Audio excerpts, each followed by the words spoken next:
Yo, what's up? This is Dallas Cowboys State in the Union. Listen here, we was holding off on making a channel and stuff like that. Well, we thought it was about time for us to come on here and give our opinion and rant about the Dallas Cowboys, you know? Exactly, because this decade is getting ridiculous. Yeah, it's getting ridiculous from all fronts. But today, we're here. We want to touch on a few points. Let me pull it up on the laptop. So recently, you know, them FS1s, talking heads, what's their name? Marcellus Wiley and James Whitlock. Yeah, the two foo-foos. Yeah. Anyway, those two guys. So, yeah, they had a whole lot to say. Now, we already knew.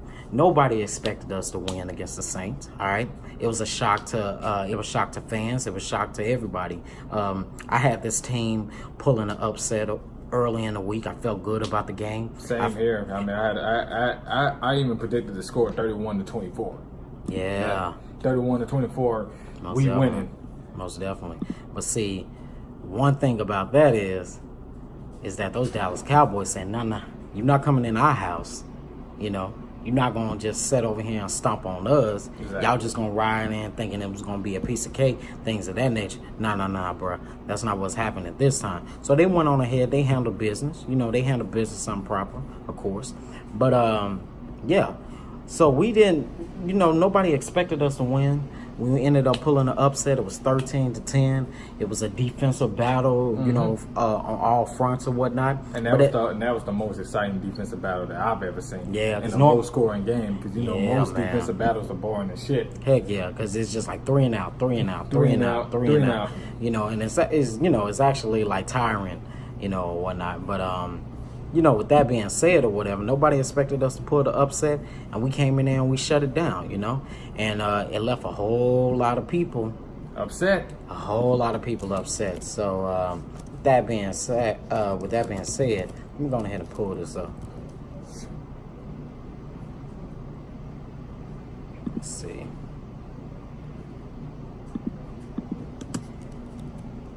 I should just type in that donut eating motherfucker. But anyway, we're not gonna get into basically trashing people, at least not yet. But we wanted to go on ahead and play a little bit of this video, play a little bit of the audio. We wanted to go on ahead and give our opinion on the bull crap. All right, just check it out.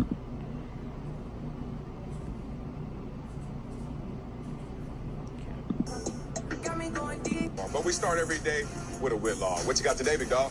All right, Jerry Jones went to bed last night, convinced his Dallas Cowboys are Super Bowl contenders. They beat Drew Brees and the Saints 13-10 on Thursday Night Football. They stopped New Orleans' unstoppable offense. They temporarily Let's get it here.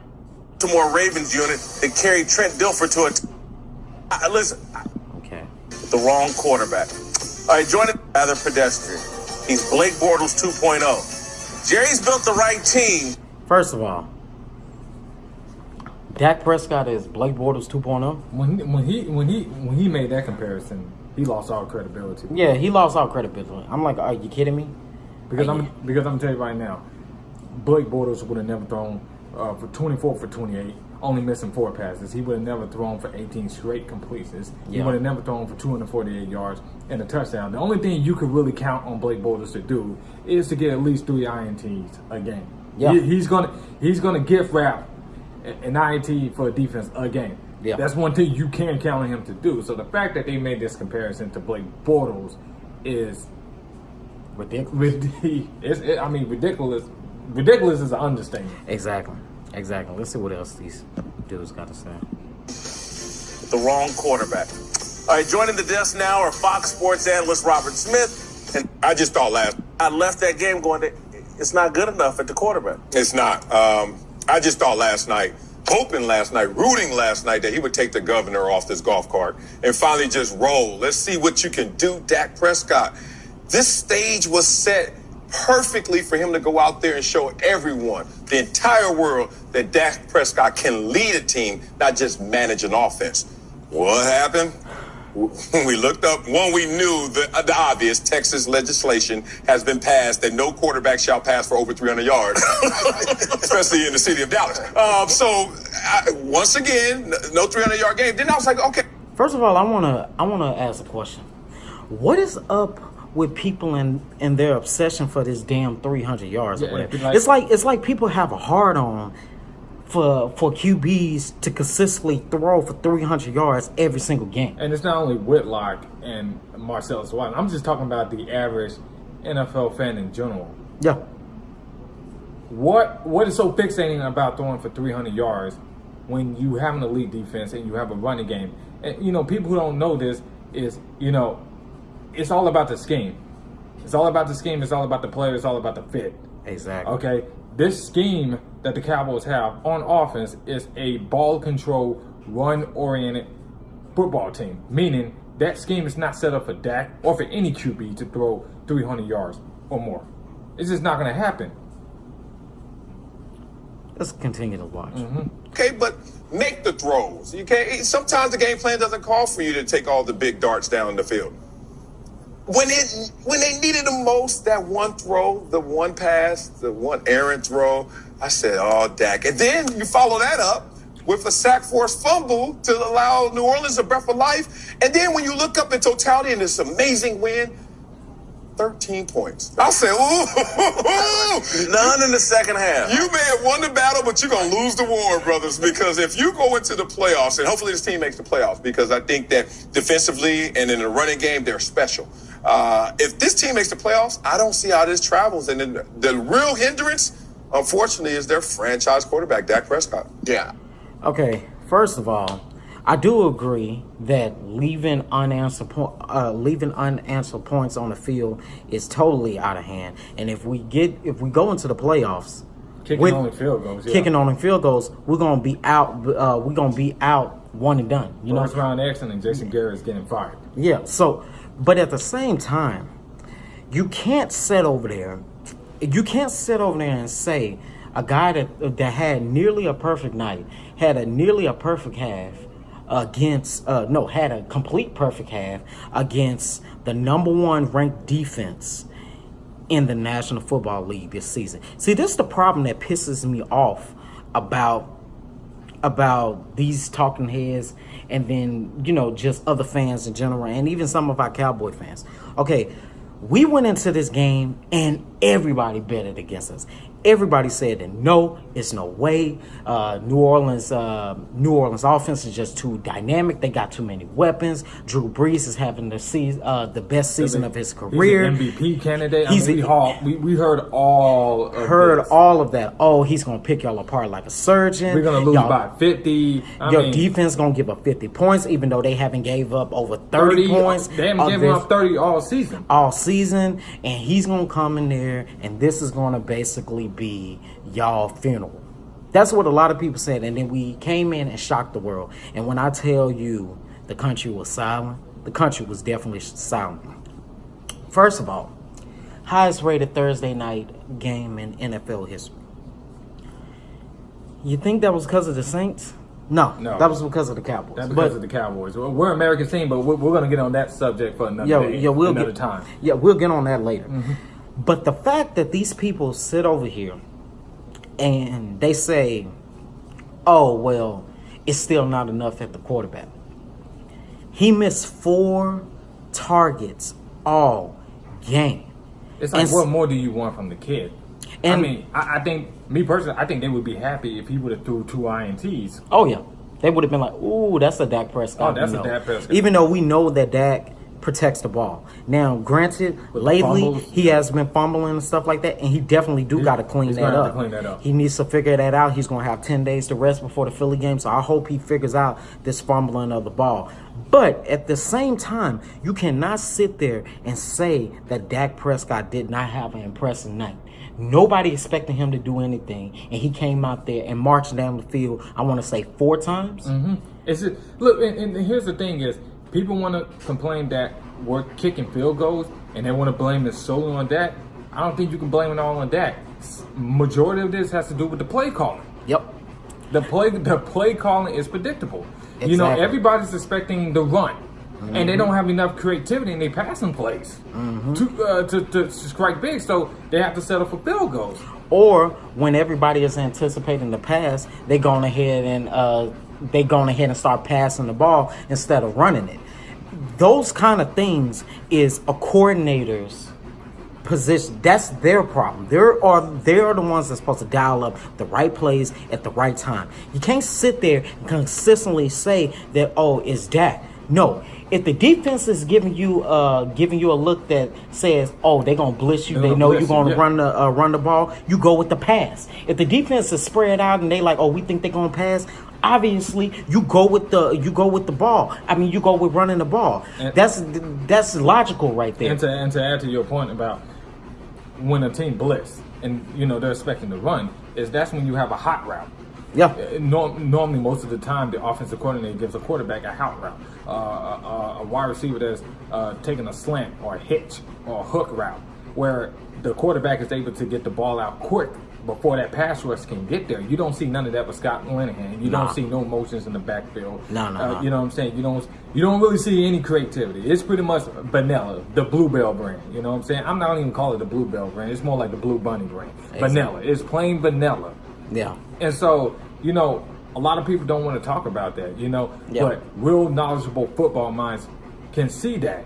Yeah. It's all about the scheme, and it's all about how that player fits in that scheme. Exactly. As currently right now, Dak do not fit in the scheme. Is they keep trying to make him a pocket passer when he's never been a pocket passer. No. And you don't have the coaching or the QB coach or the head coach, in my opinion, that could develop a quarterback's mechanics as far as footwork, throwing with anticipation, pocket awareness, knowing when to use his leg, knowing when to step out of the pocket, knowing when to step out of the pocket, knowing when to throw the ball away. I can say that with confidence is that we don't have those coaches that can develop players. I mean, come on, we have a QB coach that lost his backup QB, lost any chance of being QB to Dak Prescott. Okay, so let's go on ahead and not sit there. Okay, he loses his job to him, and then he comes in and he's going to be his coach. But that's besides the point. This is another thing that I want to talk about, okay? People are always talking about, okay, Dak can't throw the deep ball. Okay, in that game, Dak threw a deep ball to Michael Gallup, which would have been a sure touchdown or whatnot. Of course, a DB got there or whatnot and stopped it or whatever. So Dak can he can throw the deep ball. It's just that if you look at this and you actually watch the film, a lot of times we don't run plays that have our receivers going long. It's mostly these coaches have these wide receivers box into 10, maybe to 15-yard routes, comebacks, not even go routes, more like deep slants, deep comebacks. Yeah, you never seen, if you pop into all 22 film, you don't really see our receivers going up the field. Really many at all. There's only maybe twice in the game where they would actually take a deep shot.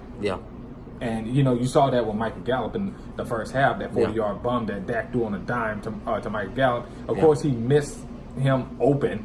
But it's like, here's the thing is, a quarterback normally, when a quarterback is right-handed dominant, and I don't know if Michael Gallup, left-handed dominant. They have trouble throwing to their right.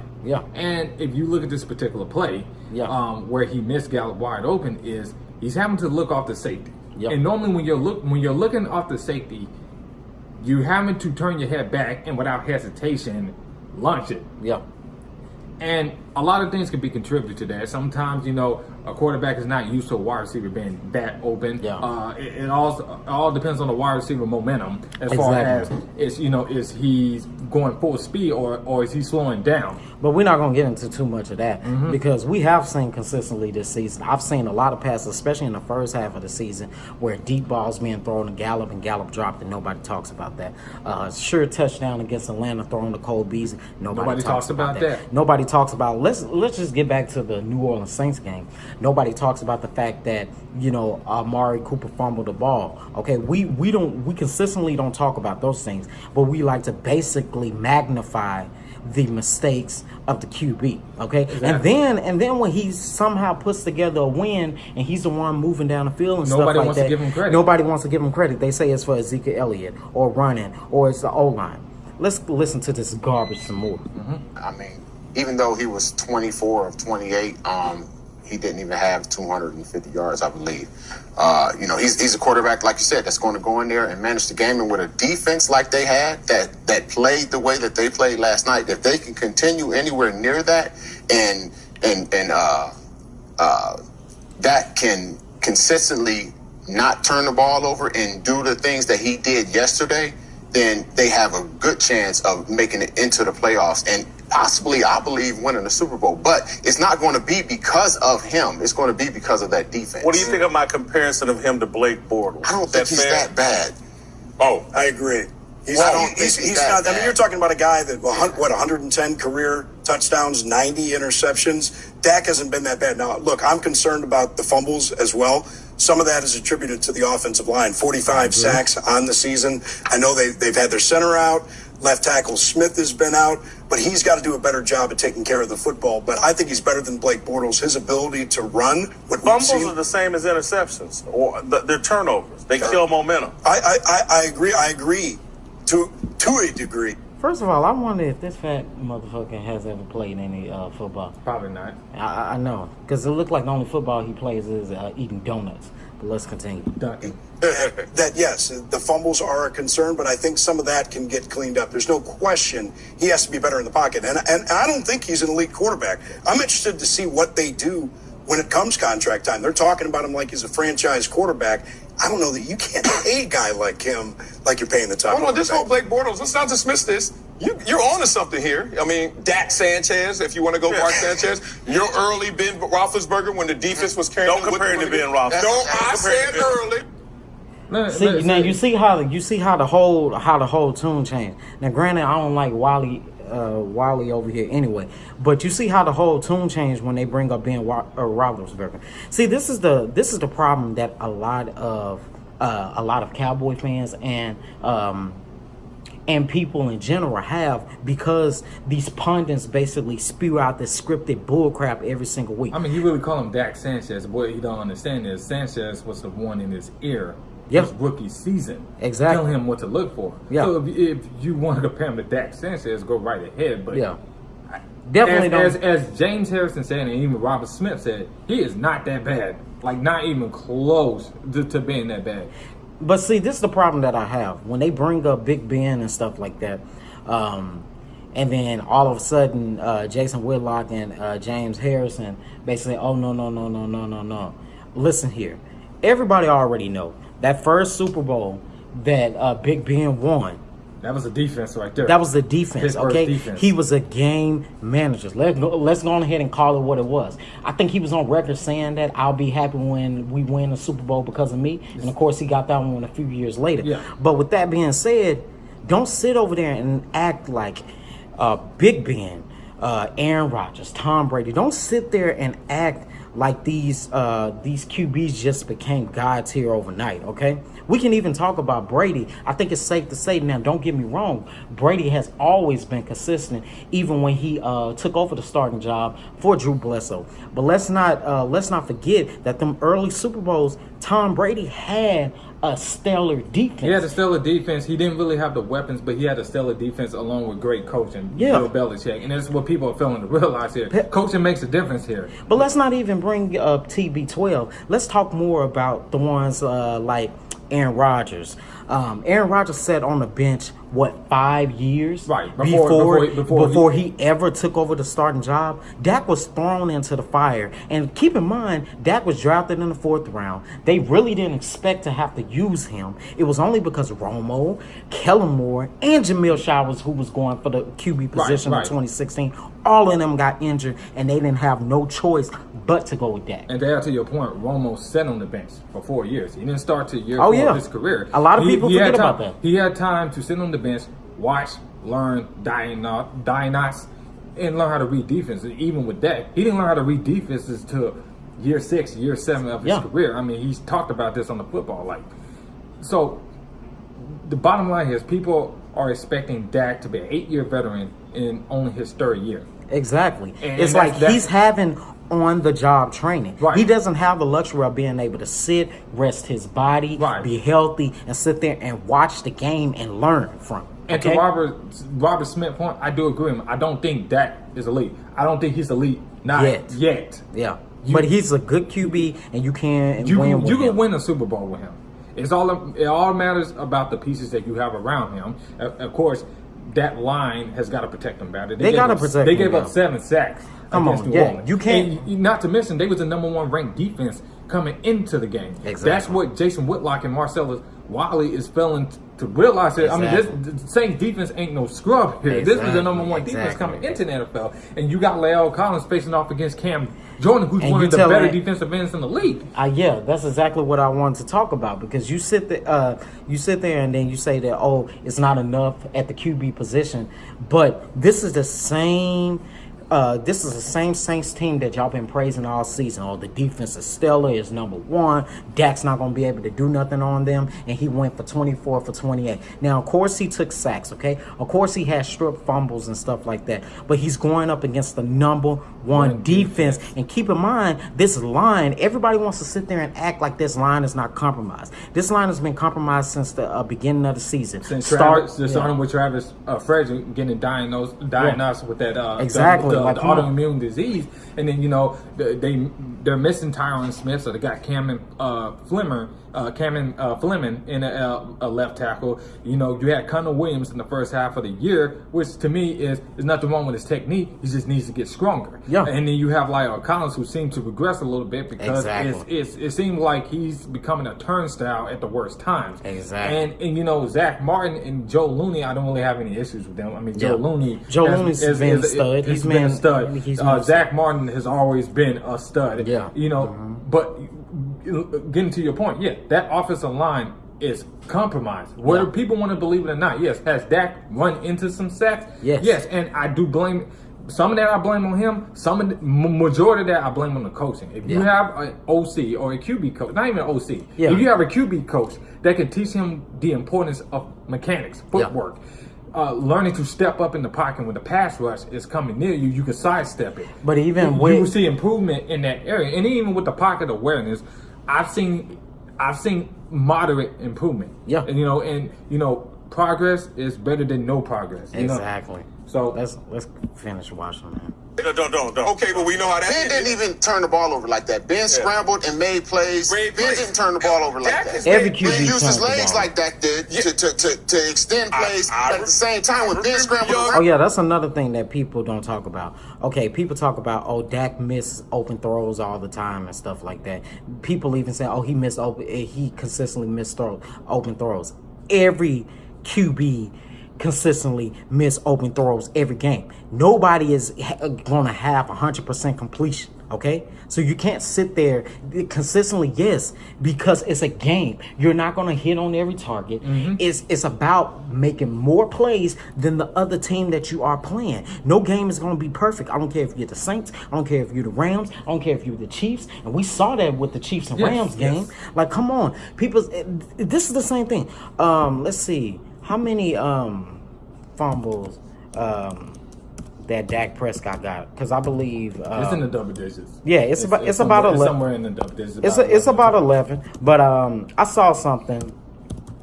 I saw something recently, and it was kind of interesting.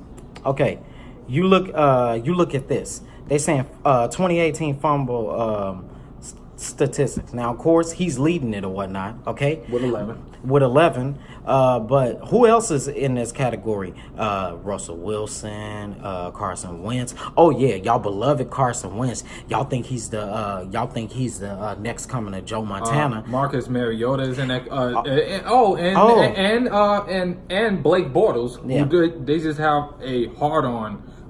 He's also in that top 5 when it comes to fumble loss with 8. Listen here, let's not even talk about the fact that y'all beloved Patrick Mahomes, who I think is balling out this season. I think he's going to win MVP in my honest opinion. He's definitely going to win MVP. And Jared Goff, who is also balling out this season, they got only 4 less fumbles than Dak. So with this comparison, see, they don't tell you all this stuff. They just sit over here and spew it out and stuff. But at the end of the day, he may fumble the ball, but he doesn't turn over the ball. How many picks has he thrown in these last 4 games? 1. One, right? Yeah, and we're talking about on this 4-game winning streak. Yeah. Well, let's just say for the past 5 games, if you count that loss to Tennessee, he's only thrown 1. Yeah. Now in this 4-game winning streak, he's thrown 0. 0 in this 4-game winning streak. And on the season, he's only has 5 interceptions. Yeah, and then nobody wants to talk about the fact that at the end of all of last season and at the beginning of this season, his interceptions came off of picked balls. And that's what people don't understand. Balls that hit the dudes in between the numbers. And see, this is what pisses me off, because they say he can't consistently make these throws as if the receiver is not supposed to do their job. It is so many games this season that we have been in where balls have literally hit receivers right between the numbers, and they don't hold on to the ball. But yet Dak gets all the blame for it. Exactly. And then when we it makes win, literally no sense. And when they win, then he doesn't get no credit. I remember it's because of the defense, or it's because of Ezekiel Elliott, which is who he's balling out this season too. I remember the Redskins game where he threw the 90-yard pass to Amari Cooper, and people want to talk about, well, Dak only threw that, at 15 yards, when really it traveled over 20 yards and covered. It traveled over 20, and that's another thing. And it's like Amari Cooper he's not a quarterback. He can't throw the ball to himself. Who's going to give him the ball? Cooper Rush? Mike White? Yeah. I mean, these are all the quarterbacks at the start of the season that a lot of you delusional Cowboys fans wanted to start over Dak. Yeah. Cooper Rush looked trash in looked preseason. trash. That's the reason why he's undrafted. Mike White looked trash in preseason. Yes. Okay. Who are you going to get off the street that's better than Dak right now? It's a quarterback driven league. Yeah. As you and I both know. Yeah. Okay. If you have an above average quarterback, you do everything in your power to re-sign him. Yeah. Exactly. Especially if you believe that he can get you to a Super Bowl. Yeah. And also I want to touch more on this Blake Bortles. Yeah. Is Dak has 12 game winning drives. Blake Bortles don't have 12 game winning drives. No. Okay. Carson Wentz only has 3. If you look at his, Carson. Exactly. If you look at Dak's numbers over his first 3 years of his career, he's 29-15 as an NFL starter.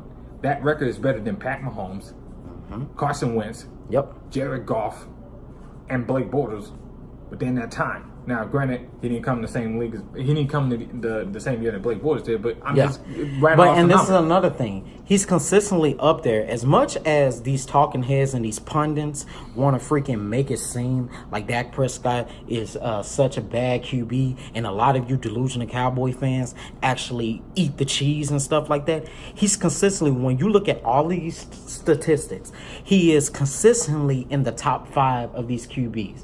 When people say on the deep ball accuracy, what I was telling people at the beginning of the season, he is in the top 5 at deep ball accuracy. He just doesn't throw the deep ball that often. Yeah. He doesn't throw the deep ball that often. So these talking heads and these pundits paint the narrative that he can't throw the deep ball, and then only you fans, you delusional fans who only watch the game on Sunday and act like y'all know what y'all talking about, and then turn on ESPN and FS1 Monday morning and just basically regurgitate what you hear on there, don't know what you're talking about. And to add to your point is that the reason why he hasn't thrown the deep ball that often is because in this offensive scheme, as it currently sits, he's not asked to do that. Exactly. You have your all-pro running back in Ezekiel Elliott. Exactly. Who's rattling it off 5 yards per carry. Exactly. Okay. You have an elite defense that can hold teams under 20 points. So when you have those two components, is why would you want your quarterback to throw 40 to 50 times a game? That's just a recipe for disaster. We all saw how that worked with Romo. Yep.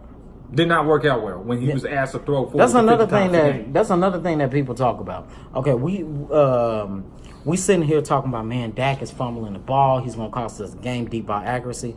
But as exceptional as Tony Romo was, how many times have it been games that we're in the lead, and in the fourth quarter he sat over there and throws an unnecessary pick, and we lose the game? Granted, he was trying to make a play because he didn't have much around him, but Yeah. it still begs the point. Yeah. I mean, you would act like, with some of these Cowboy fans, you would act like Romo went to 11 straight NFC championships and won them. But here's the thing: is what's happening to Dak right now is the same thing that happened to Romo. Okay, It is Dak, the way he's getting criticized right now.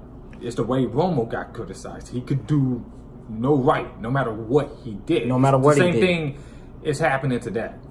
I feel for him because me as a avid Cowboys fan and a guy who watches the tape on Sunday is there's underlying factors here. Yeah, there's a lot of stuff that people are failing to realize they're not really looking at.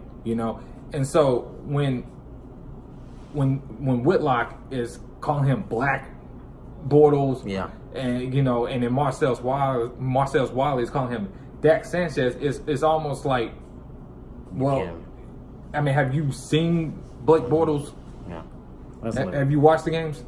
I don't understand. He was able to accurately get the ball downfield. I dare you forget young early Ben, when even Ben Roethlisberger said, "Yeah, I want to win a Super Bowl when I'm the reason we win the Super Bowl, not because of other things." The first one, okay. The second one, that's what I. That's in his third year. You talking about? He still didn't. Y'all are cost us getting a distracted because I said Ben Roethlisberger, and then y'all agree with me by that same distraction. Blake Bortles.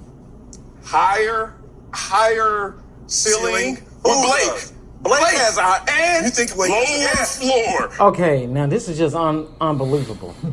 These guys have the nerve and the audacity to say that Blake Bortles has a higher ceiling. No. Is that the reason why he's sitting on the bench right now? Exactly. Right? There's a reason why Jacksonville has benched him. Yeah. Okay, don't get fooled about, he led them to an AFC championship appearance last season. No, don't get me wrong. That wasn't because of Blake Bortles. That was because of that defense. Thank you. The only thing that Bortles did was use his legs and manage the game and not turn the ball over.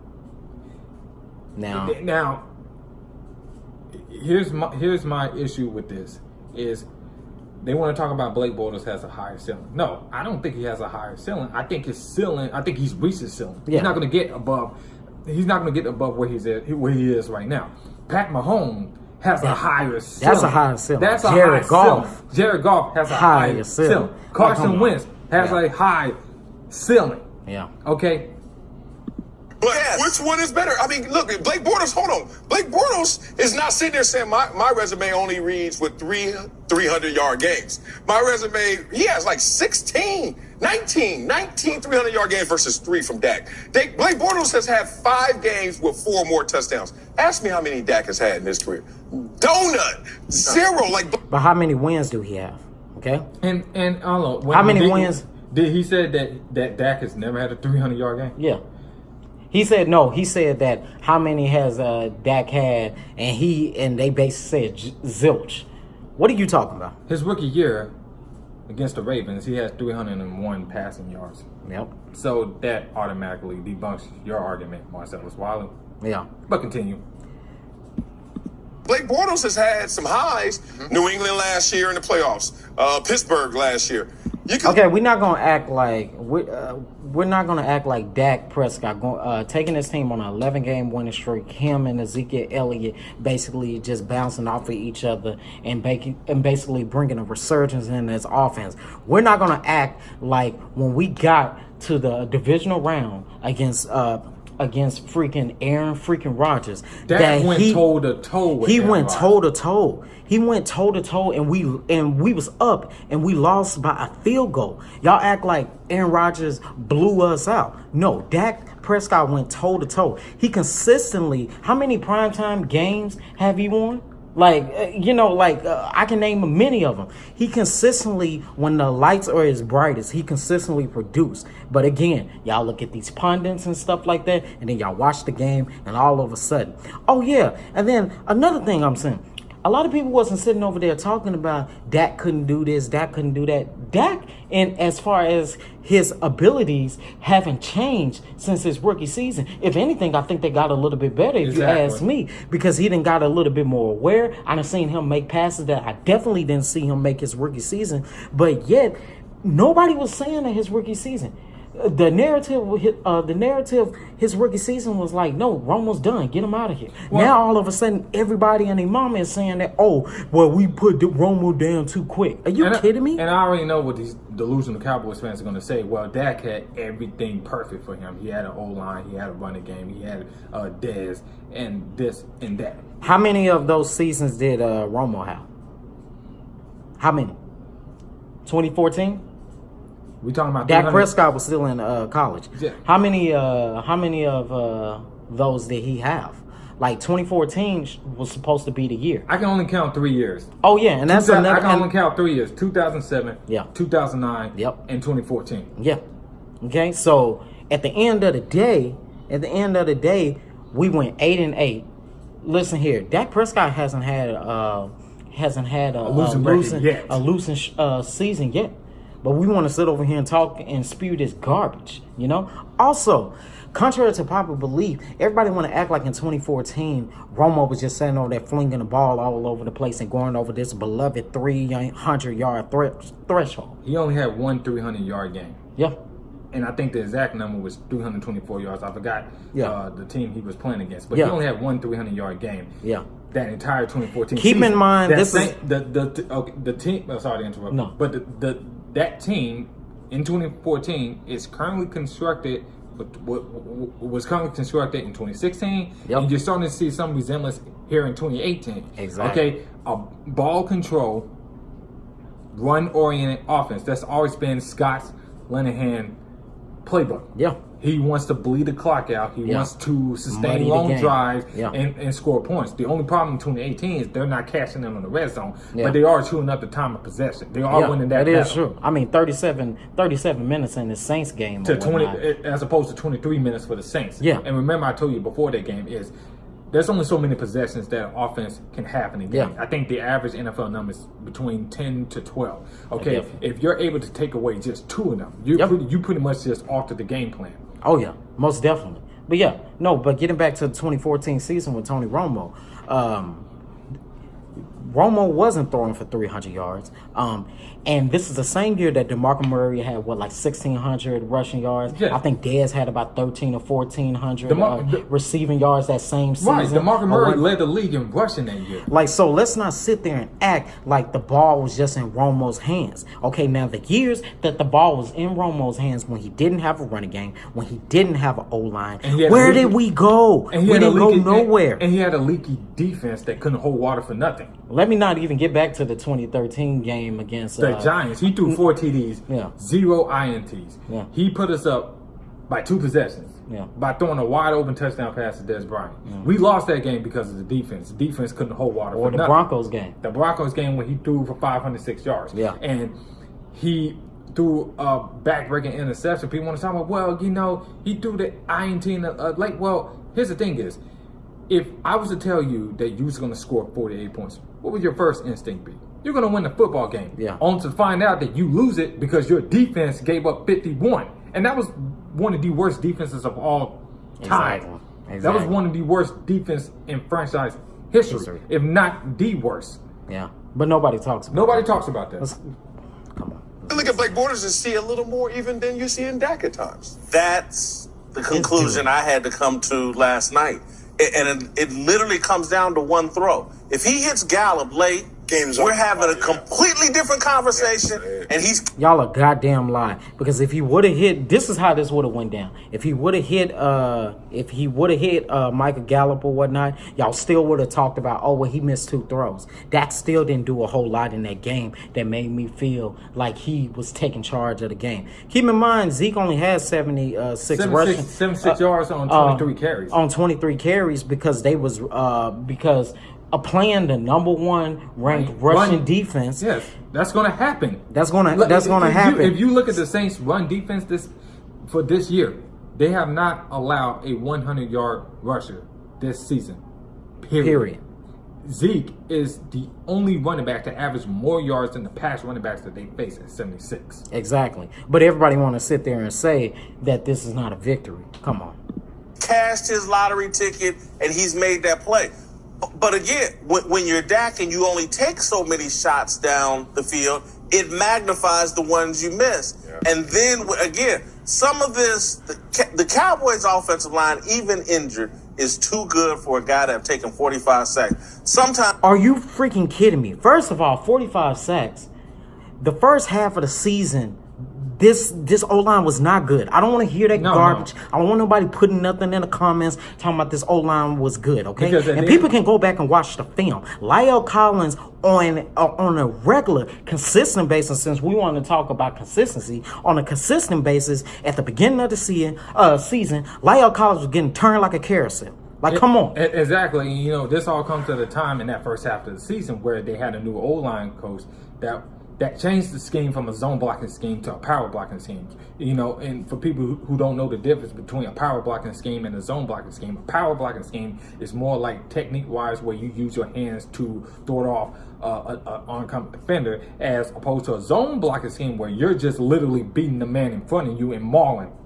Yeah. And people don't look at this early in the season is with Tyron Smith at left tackle and Connor Williams at the guard spot. Is Tyron Smith had to help out Connor Williams Plenty a lot. of time. There was times where the times that he got beat is he was looking at Connor Williams to see that he needs help. Yeah. Once that ball came off the snap that came off the line of the scrimmage, split second, the pass rushing that he's facing is already in the backfield. Yeah, but Nobody wants to talk. Nobody wants to talk about again, that. nobody wants to talk about that.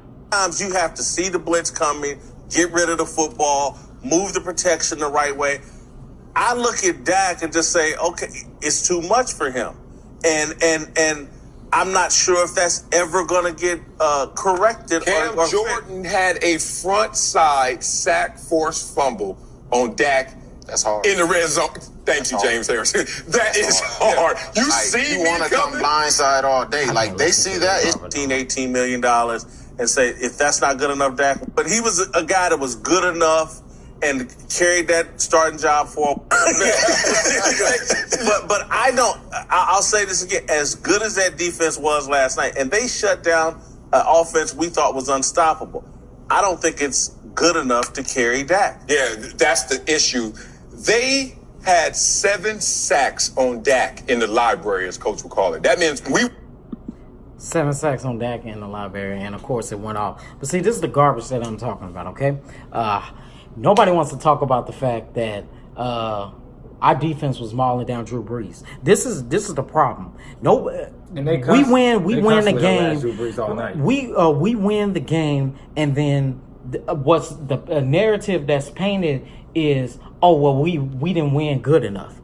Nobody talks about the fact that Drew Brees was under duress the whole entire night. I think he fumbled the ball 3 times. Yes. Since we want to talk about fumbles, okay, Dak had 2 fumbles. Brees had 3. Nobody's talking about that. This is a veteran, elite quarterback who has been in the league damn near 20 years. So with that being said, we want to talk about fumbles. He had fumbles. He had a pick. Did Dak have a pick? No.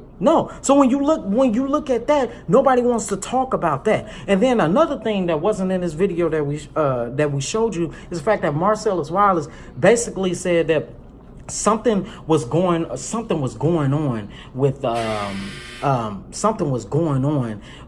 Drew Brees that night. He was shook, and that wasn't because of the defense. Something was going on deep inside of him. I say to that is, look, you watch the tape.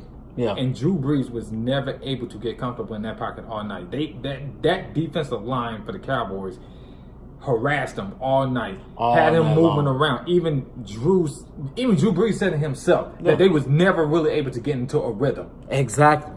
This is coming from the horse's mouth itself. Yeah. Like, you got to sit there and actually analyze this stuff. And then before we get out of here, a lot of these delusional fans, a lot of these emotional fans that want to sit over there and talk about get rid of Dak, who are we going to get?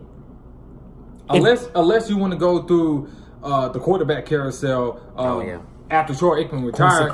Quincy Carter, Ryan Lee, Chad Hutchinson, Clint Sterner, Benny Testaverde, Drew Henson, Drew Bledsoe. I can go right down the list.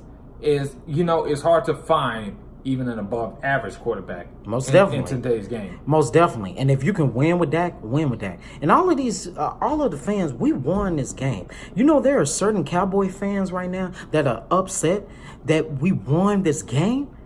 What is that? I don't get it. I don't understand. I mean, because they want to see Garrett fired. Here's the thing. I've got my own issues with Garrett, but look here. The team clearly fights for him. Exactly. And if we can win, with him, I don't care. I care about winning, okay? I don't, like, y'all not going to sit there and enjoy it.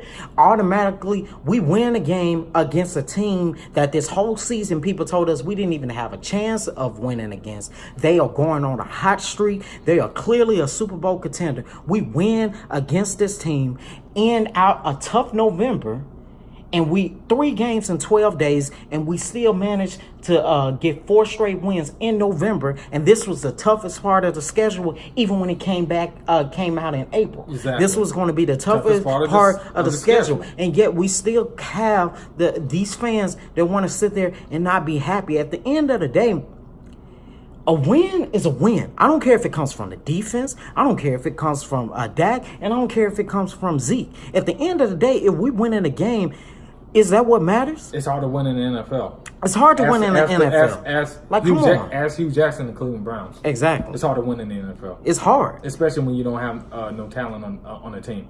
Like you gotta sit there and you gotta look at things logically, okay? At the end of the day, whether y'all like it or not, Dak Prescott is going to be this QB for the next years, okay? And dare I say it, he will win the Super Bowl for us. Exactly. And all you haters are gonna have to eat your words. But see what's gonna end up happening. Even if Dak takes him to the Super Bowl and stuff like that, they're gonna say, oh, it was because he had a great defense and a great running back. Who cares? At the end of the day, this is the ultimate team sport for a reason, exactly. Okay? All y'all beloved God tier QBs like Aaron Rodgers, y'all beloved God tier QBs like the Big Bens and stuff like that. It's the reason why they haven't consistently been back. I mean, looks what's happening in Green Bay right now. Oh, and since everybody want to talk, since everybody is so freaking pass happy about the game or whatever. Drew Brees, who is arguably going to go down as being one of the greatest QBs to ever play the game. Drew Brees had 3, 7, and 9 consecutive seasons where he threw for 3,000 yards. I think for over 3,000 yards. And those seasons that you pointed out is the season before last. Is that team? The Saints team went 7-9, 3 straight seasons. 3 straight seasons, even with Drew Brees throwing well over 4,000 yards. So at the end of the day, football is a team. It's a team sport. So you still need weapons. At the end of the day, you still need a whole. You still need a whole team to make this thing happen. Exactly. And we're gonna get out of here with that, okay? And listen here, another thing. If somebody want to sit over there and talk about we need to get rid of Dak Prescott, if you don't have a good suggestion, if you don't have a solution to the problem, shut the fuck up, okay? Just shut the fuck up because you sound stupid. If you want to sit over there and talk about get rid of Jason Garrett, and then all you can sit there and tell me is, oh, get rid of Jason Garrett. Okay, well, who are we going to get? I don't know. Get somebody. Shut the fuck up. If you have no solution, shut the fuck up. Like, at the end of the day, we won. Like, who don't want to win? Like, come on.